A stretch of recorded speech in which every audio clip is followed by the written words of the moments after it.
नमस्कार all Marathi YouTube चॅनलमध्ये आपल्या सर्वांचं स्वागत आहे. आपण बघणार आहोत की बांधकाम कामगार रिन्यूअल केलं आहे पण पावती तुमची हरवली.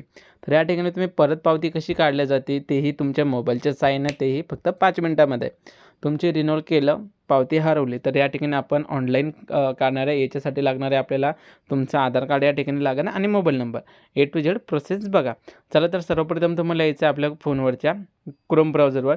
या ठिकाणी तुम्हाला बांधकाम कामगार हे सर्च करायचे. सर्च केल्याच्या नंतरला तुम्हाला पहिलीच ही वेबसाईट बांधकाम कामगाराची भेटेल. ओके, तर या ठिकाणी पावती कशी काढायची ए टू झेड माहिती बघा. आणि कोणी नवीन असेल तर रॉयल मराठी यूट्यूब चॅनलला सबस्क्राईब नक्की करा.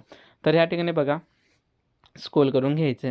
सर्वप्रथम या ठिकाणी बघा तुम्हाला खूप सारे या ठिकाणी दाखवेल माहिती.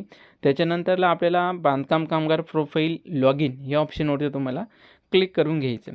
क्लिक केल्याच्या नंतरला ह्या ठिकाणी सर्वप्रथम तुम्हाला जो आधार नंबर आहे, आधार नंबर टाका आणि खाली मोबाईल नंबर टाका. ठीक आहे, या दोन गोष्टी टाकून घेऊया. आता आपण ह्या ठिकाणी आधार नंबर टाकला व्यवस्थितरित्या, त्याच्यानंतरला मोबाईल नंबर टाकला आणि प्रोसेस टू फॉर्म या ऑप्शनवरती तुम्हाला क्लिक करून घ्यायचं आहे. तुमच्या मोबाईलवरचा अंकाचा हा OTP हा या ठिकाणी व्यवस्थितरित्या टाकून घ्यायचा आहे. या ठिकाणी पावती आपल्याला काढायची, लक्षात ठेवा. तर या ठिकाणी 6 अंकाचं OTP येण्यासाठी थोडासा वेळ लागत आहे. ठीक आहे, तर अशा पद्धतीच्या माध्यमातून आपण OTP आल्याच्या नंतरला लगेच प्रोसेस या ठिकाणी होऊन जाईल.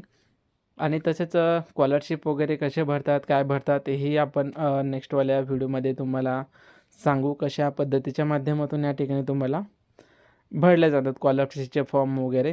तर या ठिकाणी फक्त आपल्याला एक OTP येऊ द्यायची आहे. OTPसाठी थोडासा वेळ लागत आहे, थांबा.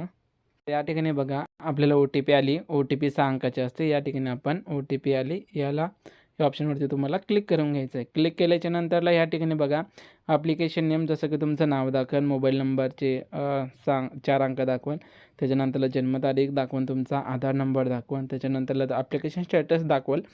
ओके, तर या ठिकाणी तुम्हाला खाली येऊन घ्यायचं आहे. खाली आल्याच्या नंतरला अदर डिटेल्स डॉक्युमेंट्स हे तुम्हाला ऑप्शन दाखवून सर्वप्रथम यायचं आहे. तुम्ही आता रिन्यूअल केलं, बरोबर आहे, तुमची पावती हरवली, तर या ठिकाणी तुम्हाला जायचं रिन्यूअल या ऑप्शनमध्ये. रिन्यूअल ऑप्शनमध्ये तुम्ही गेलात तर या ठिकाणी तुम्हाला अजून खाली यायचं आहे. खाली आल्याच्या नंतरला या ठिकाणी बघा एक प्रिंटचं ऑप्शन तुम्हाला दिलं आहे. या प्रिंटच्या ऑप्शनवरती तुम्हाला यायचं आहे.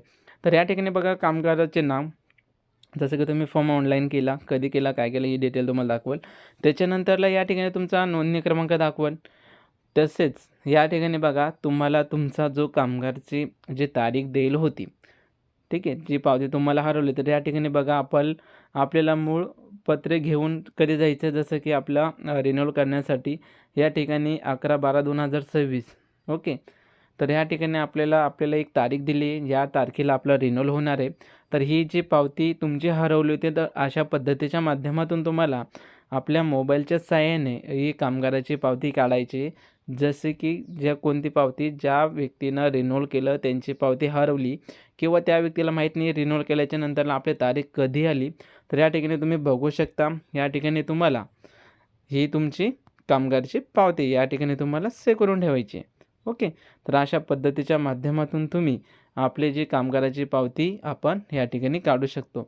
तसेच रॉयल मराठी यूट्यूब चॅनल कोणी नवीन असेल ना, तर लवकर चॅनलला सबस्क्राईब करायला विसरू नका.